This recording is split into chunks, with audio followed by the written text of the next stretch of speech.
MD Rajin, MD Oli, MD Kawsar, cameraman MD Alim, MD Kana Babul, MD Habil, MD Mobil, MD Linku Mastan. আসসালামু আলাইকুম। আপনাদের সাথে আছি মোহাম্মদ কানা বাবুল, প্রতিবন্ধী বাতা। আমি আছি মোহাম্মদ রাজিব। টিভিতে আপনাদের সুস্বাগত। এখন দেখেছেন শিরোনাম, এখন দেখবেন বিস্তারিত।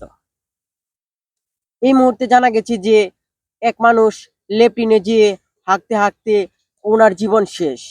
তিনি হচ্ছেন আমাদের কানা বাবুল। হাঁকতে হাঁকতে ওনার জীবন শেষ। এতদিন আমরা কোনো শিরোনামে আপনাদের খবরাখবর কোনো কিছু দিতে পারিনি, আন্তরিকভাবে দুঃখিত। এবার আপনারা নান্টকটক বিনোদন পেজে প্রতিদিন বাংলা টিভিতে আমাদের দেখতে পাবেন। পেজটিকে সবাই ফলো করবেন, লাইক করবেন, কমেন্ট করবেন, শেয়ার করবেন, ইত্যাদি ইত্যাদি। ধন্যবাদ। কানা বাবুল, তুমি